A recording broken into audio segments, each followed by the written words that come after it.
19장 7절부터 한번 보겠습니다. 기뻐하고 즐거워하며 그분께 존귀를 돌리세. 이는 어린 양의 혼인식이 다가왔고 그의 아내도 자신을 예비하였습니다. 이제 그녀에게 허락하사 정결하고 흰 세마포를 입게 하셨으니 세마포는 성도들의 의라고 하더라.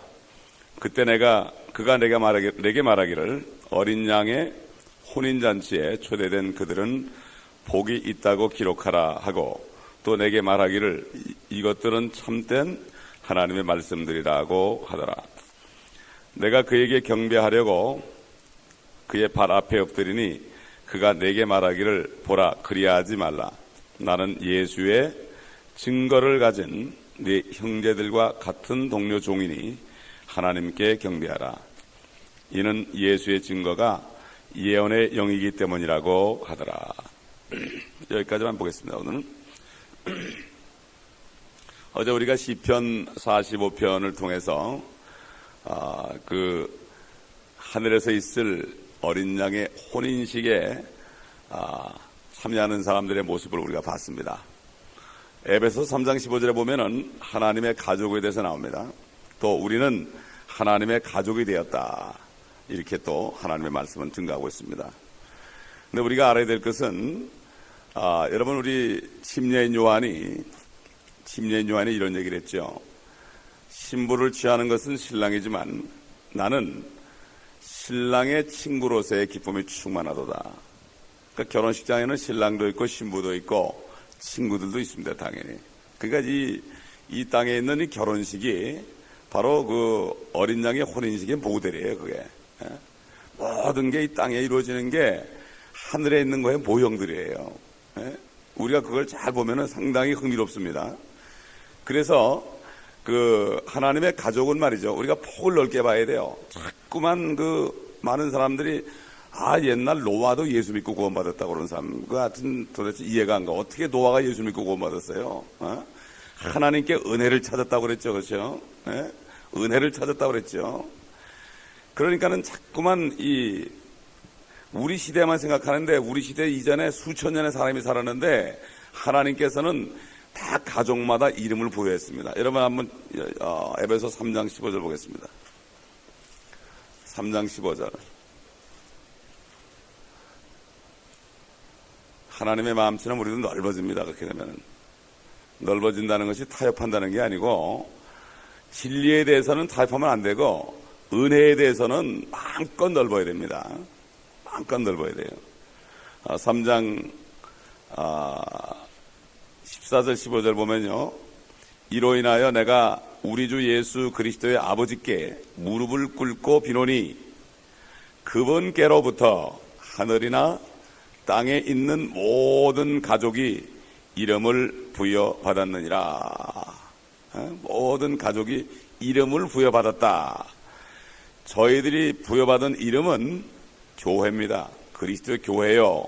또 신랑의 신부인 그리스도의 몸입니다.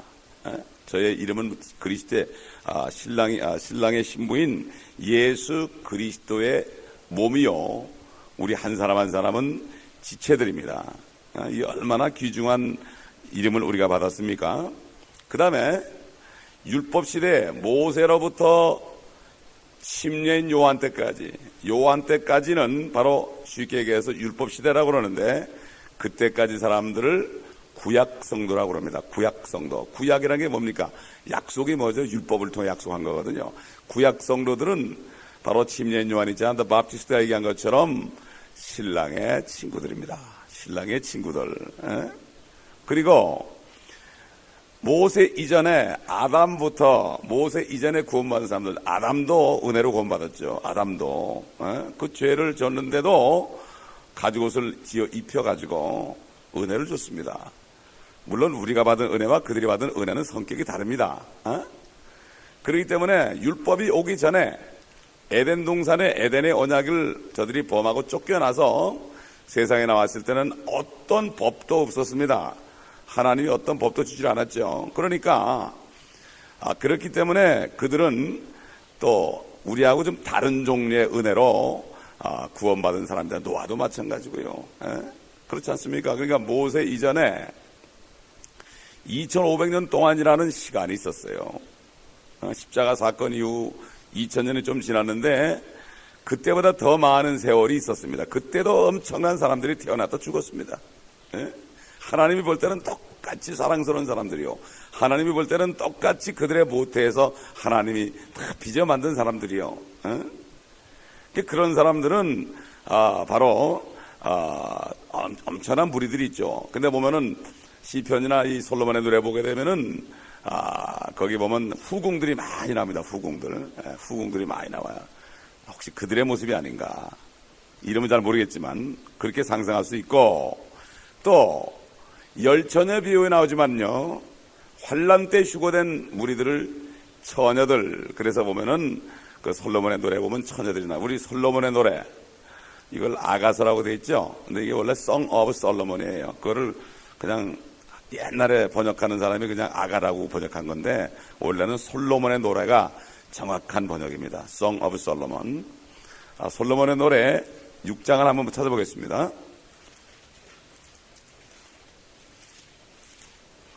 요한계시록을 하다 보면 성경 전체를 다 보게 돼 있어요. 당연히 결론이기 때문에.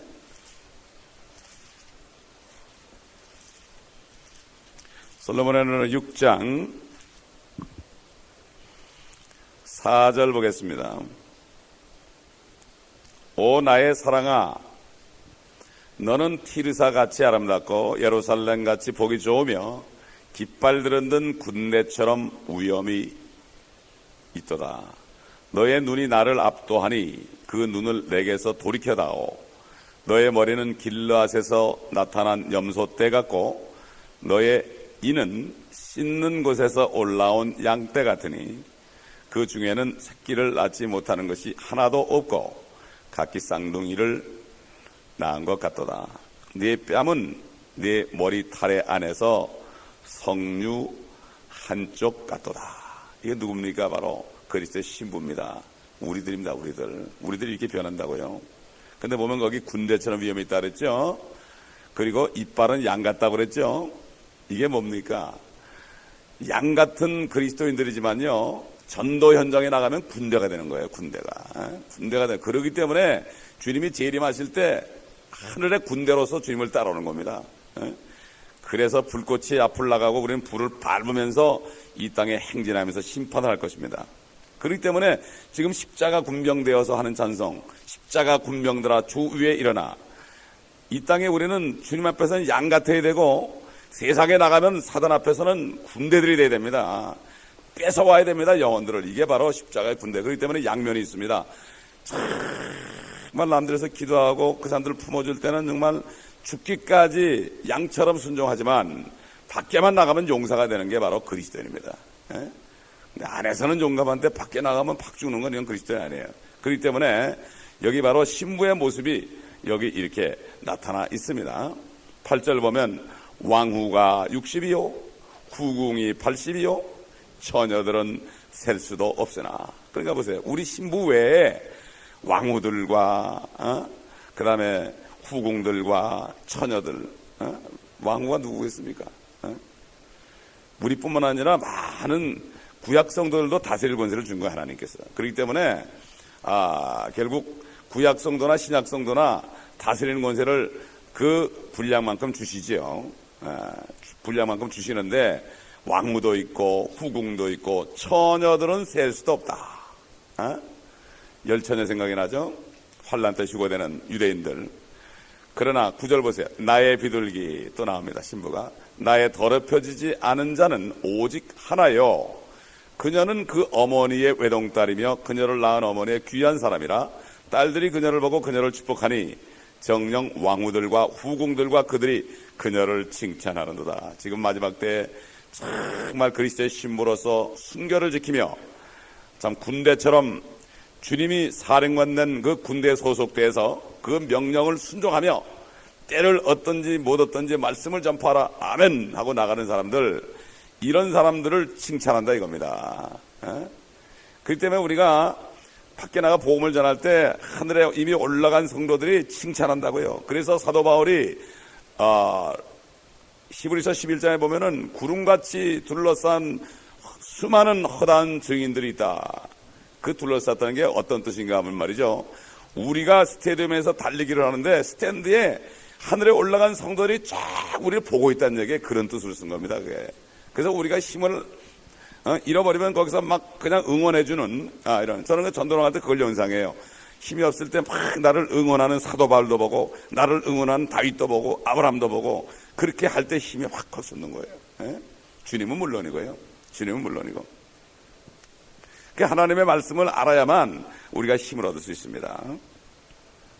10절 보면은 아침처럼 비추고 달처럼 고우며 해처럼 맑고 깃발들을 든 군대처럼 위엄이 있는 여자는 누구인가? 또 깃발을 든 군대라고 그러죠. 군대. 여자는 여자인데 군대예요. 예?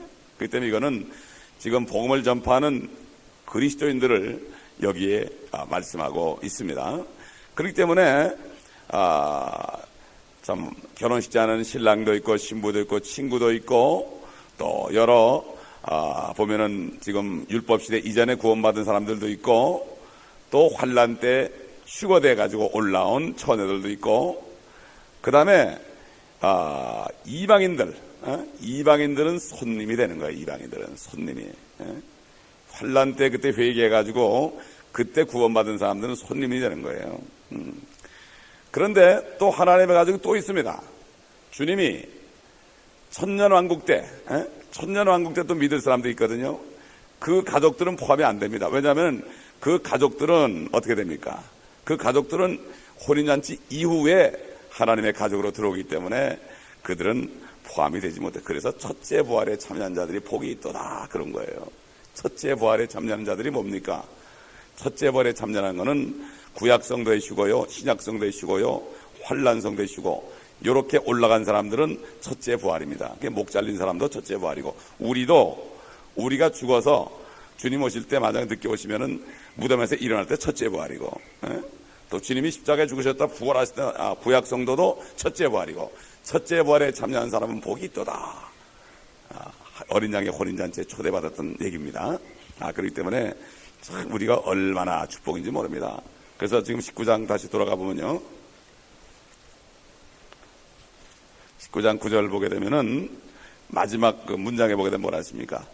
또 9절 그때 그가 내게 말하기를 어린 양의 혼인잔치에 초대된 그들은 복이 있다고 기록하라고 또 내게 말하기를 이것들은 참된 하나님의 말씀들이라고 하더라. 우리는 초대된 정도가 아니라 우리는 주인공입니다. 이거를 깨달은 사람들은 주님 오실 날까지 수많은 신부들을 모집하는 거죠. 여러분 그렇지 않습니까?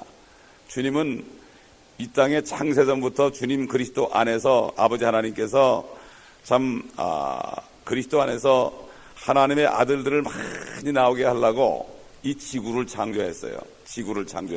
창세전에 세상의 기초를 놓기 이전에 예정한 것이 바로 그리스도 안에서 신부들을 만들기 위해서. 참 하나님은 말이죠. 하나님은 우리 주 성자 예수 그리스도 신랑이 되셔가지고 인간들과 결혼하길 원하시는 거예요. 참 뭔 말이죠. 그게 교회와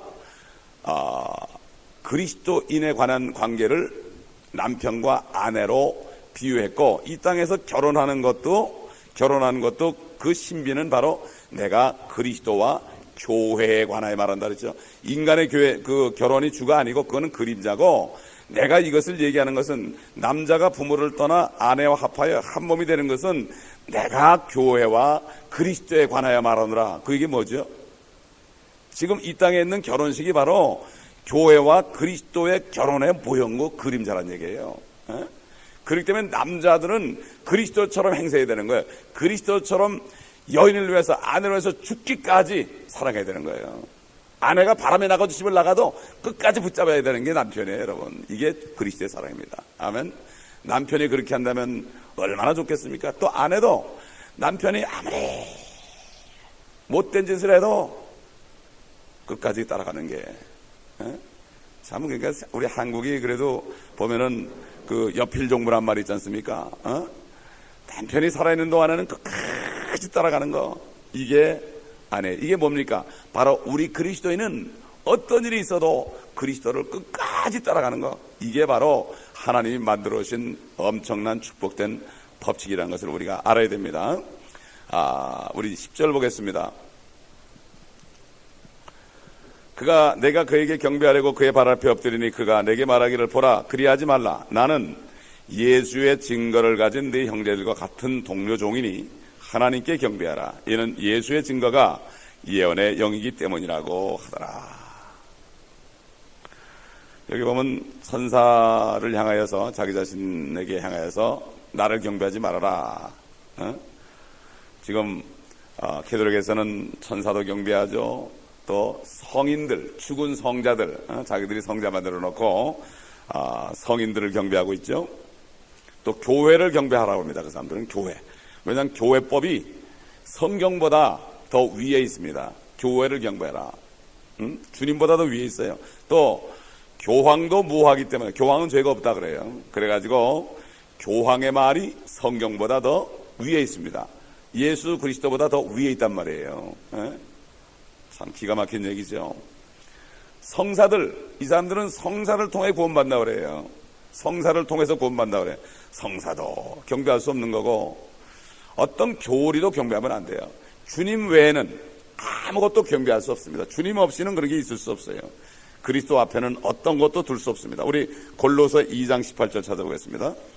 16절부터 보죠. 골로새 2장 16절. 그러므로 음식으로나 마시는 것으로나 거룩한 날이나 새 달이나 안식일들에 관해서는 아무도 너희를 판단하지 못하게 하라.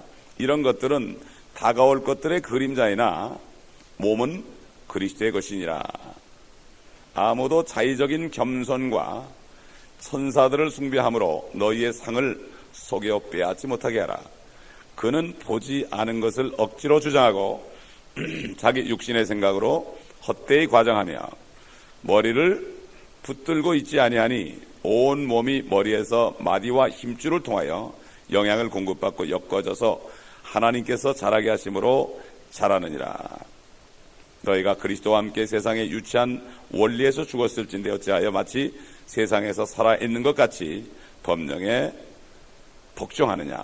손대지 말라, 맛보지 말라, 만지지 말라 하는 것이니 사용함에 따라 부패할 모든 것이니라. 이것은 사람의 계명들과 교리들에 따른 것이라.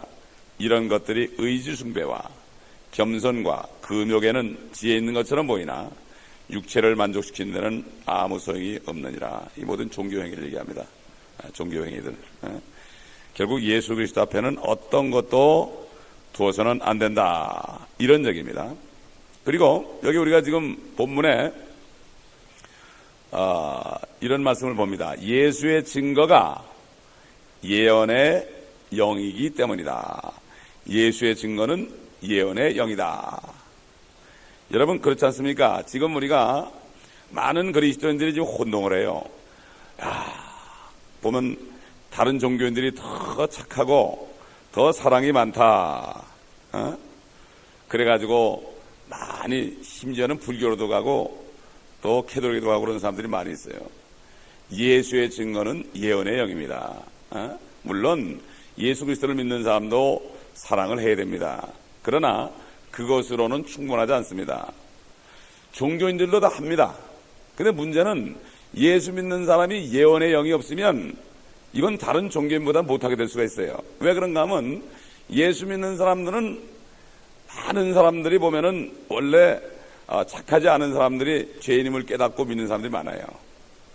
원래 심성이 착한 사람들은 종교인으로 많이 전락을 해요. 보면은 옛날 바리새인들처럼 말이죠. 그렇기 때문에 예수의 영을 예언의 영을 가지지 못하면 다른 종교인들보다 겉으로 볼 땐 나을 것이 없어요. 그럼 예언의 영이 뭡니까? 예언의 영, 미리 얘기하는 영이에요. 미리 얘기하는 영, 미리 얘기하는 영이다.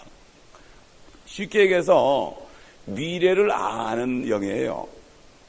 그럼 미래를 안다 그러면 예를 들어서 요즘에 보면, 한국에서 보면 대통령 선거할 때 되면은 누가 기도했더니 누가 대통령이 된다, 이게 예언이 아니고 하나님의 말씀 안에 있는 그 그 안에서 하나님의 뜻 안에서 나에게 앞으로 일어날 일을 아는 거예요. 그래서 뭐라 했죠? 성령이 오시면, 진령이 오시면은 요한복음 16장에 너희를 모든 진리로 인도할 것이고 너희에게 일어날 일들, 그렇죠? 장래 일들을 알게 하실 것이다.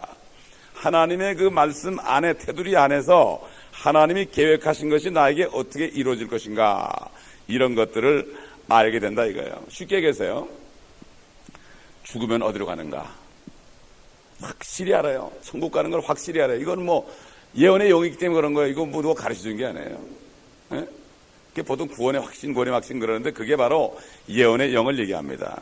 또 그 다음에 두 번째로, 구원받지 못한 사람은 분명히 지옥 가는 것을 확실히 알아요. 그렇기 때문에 예언의 영이 있는 사람은 구원받지 못한 사람에게는 분명히 얘기하는 거예요. 당신 예수 안 믿으면 지옥 간다고 그러는 거예요. 그러나 종교인들은 그런 얘기 하지 말라고 그래요. 어떻게 지옥 얘기를 하느냐고. 요즘 보면은 뭐 큰 교회들 보면은 죄나 지옥이나 이런 얘기 별로 안 합니다. 하지 말라고 그래요. 또 고상하지 않다고요. 그러나 예언의 영이 있는 사람은 그걸 분명히 알기 때문에 얘기 안 할 수 없는 거예요. 얘기 안 할 수 없는 거예요. 이게 바로 종교인들과 거듭난 그리스도인과의 차이입니다. 이게 차이예요. 응? 그 다음에 마지막으로, 앞으로 조만간 무슨 일이 일어날 줄 압니다. 이게 뭡니까? 예수 그리스도가 오실 것을 압니다. 또 우리가 주님 공중에 오실 때 주님 만나러 올라갈 것도 확실하게 압니다. 이게 바로 예수의 증거는 예언의 영이다. 정말 성경대로 믿는 거듭난 그리스도인들은 이 예언의 영을 가졌기 때문에 절대로 흔들리지 않고 종교인들을 보고 절대로 현혹되지 않습니다. 그렇기 때문에 우리는 예언의 영이 있어야만 확실한 가운데 증가할 수가 있고, 거듭난 사람은 다 예언의 영을 받은 사람입니다. 그렇기 때문에 뭐 겉으로 뭐 캐톨릭 신자고 유대인이고 기독교인이고 또 불교도 뭐 모슬렘교도 힌두교도 할 것 없이 겉으로 어떤 종교의 탈을 썼을지라도 거듭나지 않은 사람은 예언의 영이 없기 때문에 아무리 밤을 새워 연구를 해도 알 수가 없습니다. 아무리 망원경으로 하늘을 쳐다봐도 하늘의 보좌를 볼 수가 없어요. 우리는 볼 수 있어요. 왜? 예언의 영이 있기 때문에. 이게 바로 예수의 증거는 예언의 영이다. 그렇기 때문에 거듭났는가 거듭나지 않는가 확실히 아는 시험대는 뭡니까? 바로 예수의 증거가 있는가, 이런 얘기예요. 아까도 얘기했지만은 진리의 영이 그분이 오시면 너희를 모든 진리로 인도하시리라. 그분은 스스로 말씀하지 아니하시며 무엇이나 들은 것을 말씀하실 것이요 또 너에게 일어날 일들을 알려주시리라. 그러니까 쉽게 얘기해서요, 구원받은 사람에게 첫째로 알게 되는 것은 내가 구원받았다는 사실이에요. 내가 구원받았다는 사실. 어떤 분들은 그래요. 목사님 제가 거듭났어요? 그런 분이 있어요. 그럼 저는 아직 분명히 거듭나지 않았습니다. 그렇게 얘기해요. 자기가 모르니까. 자기가 모르니까. 나도 모르는데 내가 어떻게 알아요? 그러니까 자신이 모르면 아닌 거예요. 그렇기 때문에 참 저는 목회자로서요, 한 사람이라도 거듭나지 않았으면 안타까운 거예요. 주일마다 저는 복음만 전합니다. 복음만 계속 전하는 거예요. 구원받은 사람은 구원받아서 좋고, 구원 안 받은 사람은 구원받을 수 있으니까 좋고, 참 복음은 전해도 그 속의 셈들이 말이죠, 예수 그리스도가 우리 죄 때문에 죽으시고 사흘 만에 부활하셨다는 이 내용인데도 그 안에 참 파면 팔수록 큰 무궁무한한 샘물 같은 그러한 말씀들이 나옵니다. 여러분, 우리 한번 디모데후서 1장 12절을 보겠습니다. 디모데후서 1장 12절. 그런 연유로 내가 이러한 고난을 당해도 부끄러워하지 아니하노니 이는 내가 믿은 분을 알고 내가 위탁한 것을 그 날을 대비하여 그분께서 능히 지키실 줄을 확신함이라. 사도 바울이 고난을 당하면서도 끝까지 믿음을 지키고 일할 수 있었던 것은 바로 예수의 증거, 예언의 영, 하나님께서 끝까지 지켜줄 것을 확신했다. 끝에 가서 지켜주면 되는 거죠. 아무리 쓰러지고 넘어지고 낙심해도 마지막 순간에는 나를 구원할 것이다. 그래서 참 의인은 7번 넘어져도 8번 일어난다는 말씀이죠. 의인이 지금 배고프고 힘들어도 고난의 날에는 기근의 날에는 배부르리라 하는 말씀이 있죠. 예? 우리에게 주신 말씀들 아닙니까? 그렇죠? 그 다음에 고린도전서 1장 9절 보겠습니다. 그 성경 말씀이 전부 이런 약속입니다. 그렇기 때문에 이 예수의 증거가 있는 사람은 이 말씀만 보면 힘이 뻑뻑 나는 거예요. 고린도전서 1장 9절. 너희를 그의 아들 예수 그리스도 우리 주의 교제 안으로 부르신 하나님께서는 신실하시도다. 신실하시도다. 하나님은 끝까지 우리를 믿어주신다. 약속을 지키는 분이 말이죠. 그래서 오 신실하신 주, 이런 찬송시를 만든 분이 있죠. 하나님께서는 믿을만하시다, 미쁘시다, 이렇게 옛날 성경에 미쁘다 이렇게 되어 있지만은 믿을만하시다, 신실하시다. 그러니 우리가 그분만 의탁할 때 염려가 없는 겁니다. 그 다음에 데살로니가 전서 5장 보겠습니다.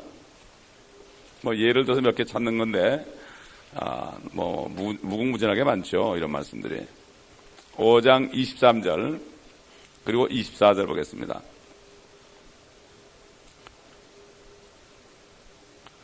화평의 하나님께서 너희를 온전히 거룩하게 하시고 너희의 온 영과 혼과 몸이 우리 주 예수 그리스도께서 오실 때까지 책망할 것이 없게 보존되기를 하나님께 기도하노라. 너희를 부르시는 분은 신실하시니 그가 또한 이것을 행하시리라. 여러분, 우리가 알아야 될 것은 왜 고난이 옵니까? 우리의 온 영과 혼과 몸을 책망할 것이 없게 보존하기 위해서 하나님이 우리를 만드시고 계세요, 지금. 그렇기 때문에 고난이 올 때 꼭 참고 있어야 됩니다. 주님의 손 안에. 그러면 주님께서 다 제거하시고 더러운 것 제거하시고 씻어주시고 이렇게 해서 우리를 온전케 합니다. 왜 그렇습니까? 주님이 오실 때, 공중에 오실 때 우리는 신부 입장을 해야 되거든요. 신부 입장을 해야 되기 때문에 하나님이 우리를 이렇게 만드신 거예요. 신부가 그 결혼한 날 보면은 미장원에 가면은 가만히 있으면 그냥 머리끝부터 발끝까지 발톱 소재까지 해주잖아요. 그렇게 해가지고 깨끗하게 하면은 평생에 가장 이쁜 얼굴로 면사포를 쓰고 참 입장을 하지 않습니까? 입장을 한단 말이에요. 그렇기 때문에 하나님께서는 우리를 그렇게 한다고 약속했기 때문에 우리가 하는 게 아니라 하나님이 직접 우리의 영광과 몸을 깨끗하게 책망할 것이 없게 보존하려고 하기 때문에 우리는 끝까지 믿고 기다리자, 이런 얘기죠. 이거 예언에 있는 사람은 그냥 가만히 고난을 참는 사람 복이 있다 그러죠. 그래서 옳다 인정을 받은 후에 생명의 멸관을 주리라, 면류관을 주리라. 그 다음에 유다서 보겠습니다. 유다서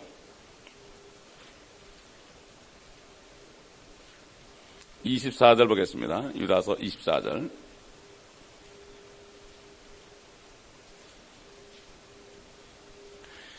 이제 능히 너희를 실족하지 않게 지키시고 자기의 영광의 임재 앞에 흠없이 큰 기쁨으로 서게 하실 수 있는 그분, 곧 홀로 지혜로우신 하나님 우리 구주께 영광과 위엄과 다스림과 권세와 지금과 또한 영원토록 있을지어다. 아멘. 우리를 실족하지 않게 지키신다고 했어요. 또 그분이 영광스럽게 오실 때 흠없이 우리가 나타나고 큰 기쁨으로 서게 하시는 하나님. 그러니까 우리는 그날을 바라봐야 됩니다. 주님을 만날 날을 바라보고 이 땅에 사는 동안에는 깨끗함하고 정결함을 받는 정결케 되는 기간이다. 마치 용광로 속에 들어가 있는 우리다. 이걸 알아야 됩니다. 이래야만 되는데 이 땅에서 뭐가 편해지려고 자꾸 그러니까 다들 시험을 견디지 못하고 자꾸 튀어나오는데 끝까지 견디면은 불같은 시험을 통과할 때 우리는 금처럼 단련됩니다. 단련됩니다. 그래서 요한일서 우리 또 어제 봤지만 다시 한번 보죠. 요한일서 3장 2절과 3절을 보면요. 사랑하는 자들아, 이제는 우리가 하나님의 아들들이라. 우리가 어떻게 될 것인지는 아직 나타나지 아니하였으나 그가 나타나시면 우리가 그와 같이 되리라는 것을 아노니 이는 우리가 그분 그대로 그분을 볼 것이기 때문이라.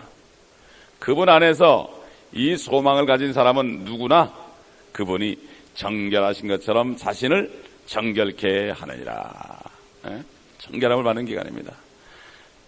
주님이 그랬잖아요. 바리새인들 보고 당신이 하나님의 아들이라고 그러니까 막 욕을 하니까 너희 모세 율법에도 보니까 하나님의 말씀을 받은 자는 신이라 했거늘 그랬죠. 여러분 우리가 지금 사람의 모습으로 보이지만요 말씀을 받았기 때문에 우리가 부활할 때는 신처럼 됩니다. 신처럼 그래야만 다스릴 거 아니에요. 신들이 사람을 다스리는 거예요 사실은. 그래서 우리는 주님과 같은 모양이 돼가지고 다스리는 겁니다. 천연왕국 때 말이죠. 그리고 로마서 8장 넘어가고 있습니다. 로마서 8장 다 잘 아는 말씀들인데 다시 한번 예언의 영을 가지고 우리가 다시 한번 보게 되면 우리 안에 힘이 납니다. 로마서 8장 38절 36절부터 보지요. 기록된 바와 같이 우리가 주를 위하여 온종일 죽임을 당하였으며 도살당할 양으로 여김을 받았나이다 라고 했느니라. 이게 사실 시편 44편에 나오는데 대환란 때 이스라엘이 이렇게 또 죽임을 당하고 도살당하는 이러한 양처럼 여김을 받고 고통당하는 것을 미리 얘기한 거고 지금 그리스도인들도 지금 어느 정도 이런 고통을 받고 있죠. 37절 보니까 그러나 이 모든 일에서 우리를 사랑하시는 그분으로 말미암아 우리가 이기는 자들보다 더 나으니라. 이기는 자라는 건 정복자죠. 이기는 자들이라는 것은 옛날 쉽게 해서 뭐 느부갓네살이나 시저나 알렉산더나 이런 영웅 호골보다도 우리가 더 낫다는 얘기예요. 그 사람들은 육체적인 싸움하지만 우리는 영적으로 사단을 이기기 때문에 더 낫다는 얘기죠. 38절 내가 확신하노니 바로 예수의 영이죠. 예수의 증거를 가진 바울 아닙니까? 우리도 가졌습니다. 내가 확신하노니 사망이나 생명이나 천사들이나 정사들이나 권세들이나 현재 일들이나 어떤 일이 있을지라도 지금 또 다가올 일들이나 높음이나 깊음이나 어떤 다른 피조물이라도 우리를 그리스도 예수 우리 주 안에 있는 하나님의 사랑에서 떼어놓을 수 없느니라. 할렐루야. 정말 이거는 엄청난 보장입니다. 어떤 것도 우리를 구원으로부터 떼어놓을 수 없습니다. 우리가 모든 걸 다 잃어버려도 주님 안에 받은 구원은 절대로 잃어버릴 수 없습니다. 그렇기 때문에 살아있으면 전도, 죽으면 천국 이런 말이 나왔죠. 전도자들이 만드는 말입니다. 그러므로 우리 그리스도인들은 앞으로 어떤 일이 일어날지 훤히 알고 있습니다. 성경 말씀에 있는 모든 말씀들이 예언이고 이것이 바로 예수의 증거이기 때문에 우리가 오늘 하루 동안에 나에게 어떤 일이 일어날까 그거 안다는 게 아니고 누가 대통령 되고 주지사가 누가 되고 이런 거 아는 게 아니고 이 가게를 하면 잘 되고 안 되고 이런 거 아는 게 아니고 이런 게 아니고 하나님의 경륜 안에서 나에게 될 일을 보고 천국 가는 날까지 확실하게 보장된 이런 것들을 내가 안다는 얘기입니다. 그렇기 때문에 이 예언의 영은 어떤 종교행위하고는 완전히 다른 겁니다. 종교행위는 다른 거죠. 그러니까 우리 그리스도인들이요 이런 예수의 증거를 가지지 않고 그러니까 보통 그리스도인이 진짜 그리스도인이 아니고 거듭나지 않고 교회 다니는 사람들은 다른 종교인들하고 비교해보면 더 못해. 갖거나 못할 수밖에 없어요. 다른 종교인들은 선행으로 내가 구원받는다고 생각하기 때문에 더 열심히 하는데 이 교회 다니면서 구원받지 못한 사람들은 결국은 이것도 아니고 저것도 아니고 이런 걸 볼 때 너무나 가슴 아픈 얘기예요. 요즘에 참 가슴 아픈 얘기. 전달해 보면은 교회 댕겨요 이렇게 얘기하지 나도 구원받았습니다 이렇게 얘기하는 사람 거의 없어요. 집에 찾아가 봐도 그렇고 밖에서 전도해도 그렇고 구원 받으셨나요? 그러면 나 교회 댕겨요 이렇게 그것도 저 교회 다녀요 이런 건 괜찮은데 짜증스럽게 얘기하고 하는 사람 볼 때 저들이 정말 구원을 받았을까? 그러나 외국 사람들을 만나보면 나는 주님을 영접했다고 얘기하고 어떤 사람은 아주 나는 크리스찬이라고 이렇게 얘기하는데 참 안타까운 참 상황을 많이 봅니다. 그러니까 이 겉에 나타나는 어떤 행위다 종교행위 같은 거는 다른 종교인들도 불교 신자도 모슬렘 신자도 다 가지고 있는 거예요. 그렇기 때문에 우리가 가진 예수의 증거는 바로 이것은 예언의 영이다. 그러니까 이 예언의 영은 바로 하나님의 말씀이 이루어질 걸 분명히 확신하는 영이다. 그렇기 때문에 우리는 여기서 힘을 얻는 것을 볼 수가 있습니다. 오늘은 여기까지만 하죠. 내일은 이제 주님이 주님이 직접 내려오시는 그 장면부터 하도록 하겠습니다. 기도하겠습니다. 감사합니다. 아버지 하나님, 우리에게 예언의 영을 주셔서 우리가 갈 곳을 확실히 볼 수 있게 하시고 또 알 수 있게 하시고, 아버지 또한 이 세상을 바라보면서 세상이 어떻게 될 것을 미리 알게 하시고 믿지 않는 사람들이 갈 곳을 알게 하셔서 우리 마음에 정말 저들을 사단의 수준으로부터 끌어내야만 되겠다는 확신을 주시고 복음을 증가할 수 있도록 인도하심을 감사합니다. 아버지 하나님, 그 예언의 영이 우리 안에 더 확실하고 말씀을 통해서 그 예언의 말씀들이, 약속의 말씀들이 우리 안에 충만하여서 사도 바울처럼 죽는 고통을 당하여도 뻘떡 일어나는 놀라운 능력의 역사를 통하여 모든 고난을 이기고 달려갈 길을 달려갈 때까지 믿음을 지키며 이 약속의 말씀을 믿는 믿음, 앞으로 되어질 것을 믿기 때문에 낙심하지 않고 끝까지 주님 안에 주님을 붙잡고 아버지 하나님 주님 안에 온전히 아버지 하나님 있으면서 앞으로 소망을 붙잡으며 끝까지 달려갈 길을 달려가며 아버지 하나님 믿음을 지킬 뿐만 아니라 우리 앞에 놓여있는 상을 바라보며 낙오하지 않고 넘어지지 않을 수 있도록 붙들어 주시고 오늘도 그 예언의 영으로, 성령으로 저희들을 충만케 하여 주옵소서. 우리 구주 예수 그리스도의 이름으로 감사하며 기도드리나이다. 아멘. 이제 강건하라. 오 여호사닥의 아들 대제사장 여호수아야 강건하라. 너희 모든 땅의 백성아 강건하라. 그리고 일하라. 주가 말하노라. 이는 내가 너희와 함께 있음이라. 만군의 주가 말하노라. 너희가 이집트에서 나올 때 내가 너희와 약속한 말에 따라 내 영이 너희 가운데 남아있으니 너희는 두려워 말라.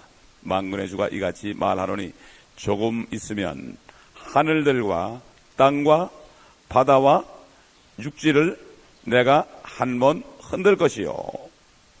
또 내가 모든 민족들을 진동시키리니 모든 민족들의 열망이 이르리라. 그러면 내가 이 집을 영광으로 채우리라. 만군의 주가 말하노라. 은도 내 것이요 금도 내 것이라. 만군의 주가 말하노라. 이 나중 집의 영광이 먼저 집의 영광보다 더 크리라. 만군의 주가 말하노라. 이곳에 내가 화평을 주리라. 만군의 주가 말하노라. 먼저 집이 솔로몬 성전보다는 주님이 직접 내려와서 앉을 거니까 더 나중 집의 영광이 더 클 것이다.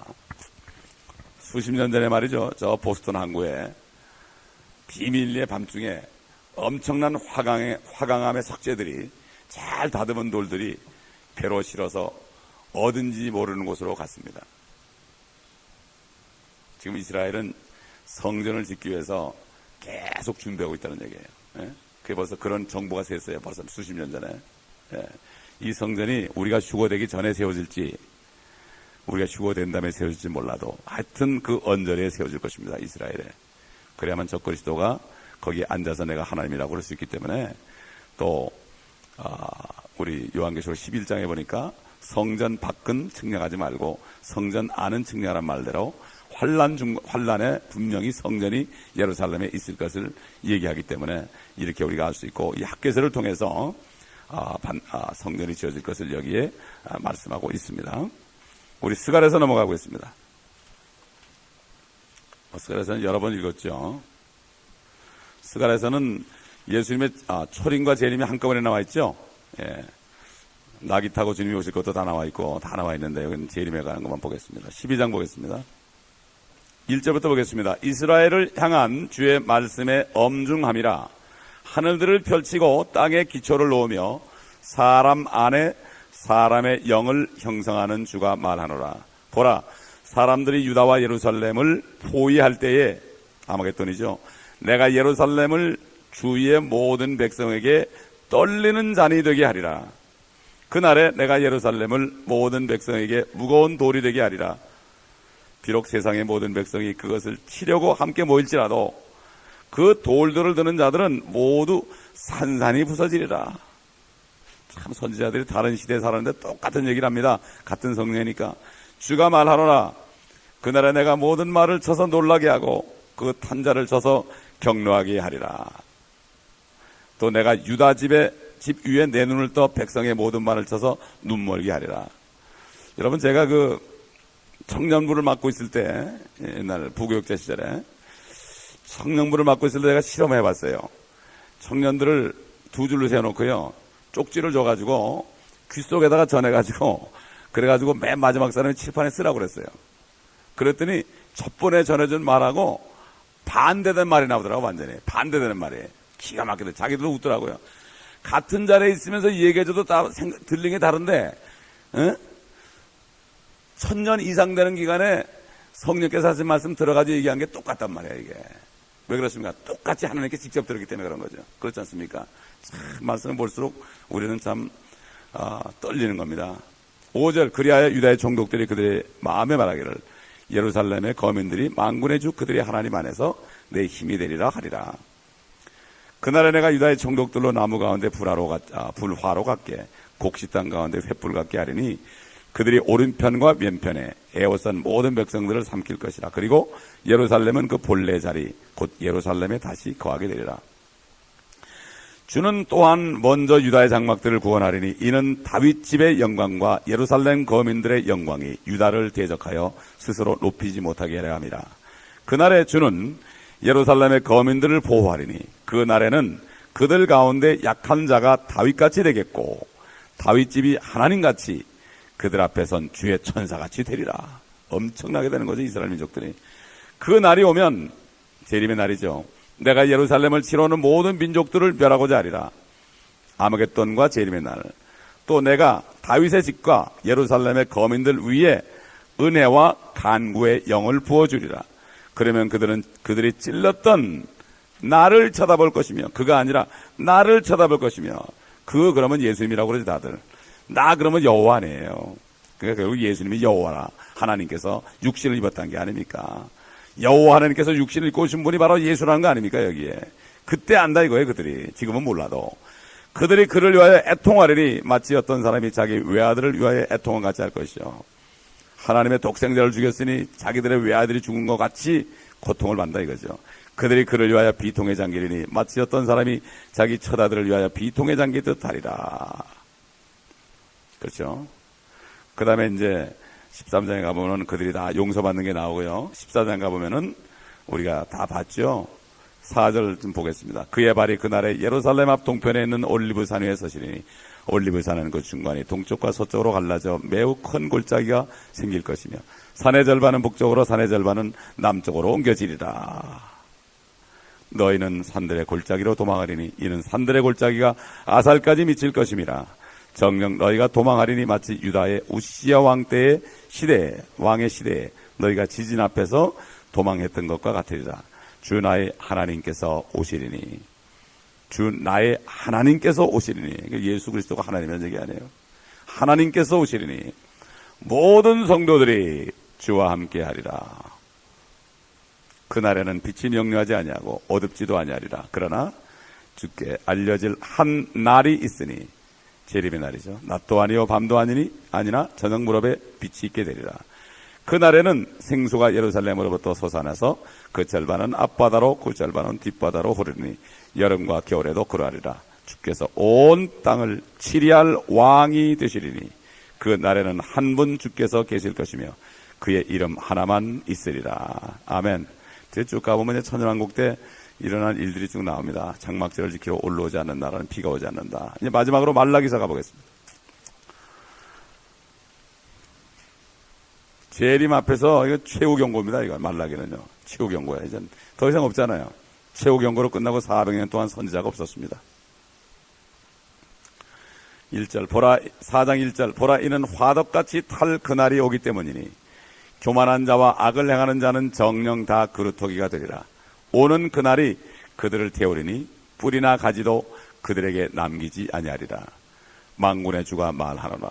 그러나 내 이름을 두려워하는 너에게는 의의 태양이 누굽니까? 예수 그리스도. 그의 날개에 치유를 가지고 솟아오르니 그리하면 너희는 나가서 외양간의 송아지들처럼 자라리라. 또 너희는 악인들을 짓밟으리니 이는 내가 이것을 행하는 날에 그들이 너희 발바닥 밑에 재가 될 것이기 때문이라. 만군의 주가 말하노라. 너희는 내가 온 이스라엘을 위하여 호렙에서 규례들과 명령들로 그에게 명했던 내 종 모세의 율법을 기억하라. 보라 내가 주의 크고 무서운 날이 오기 전에 선지자 엘리야를 너에게 보내리니 그가 아비들의 마음을 자식들에게로, 자식들의 마음을 그들의 아비들에게로 돌이켜 내가 와서 저 땅을 저지로 치지 않게 하리라. 그 초림 때는 침례 요한이 왔죠. 엘리야의 능력을 가지고 왔다고 주님이 그랬고, 엘리야가 왔을 때 그들을 너희가 함부로 대했다고 그랬습니다. 그리고 이제 환란 때 가면은 진짜 엘리야가 나타나.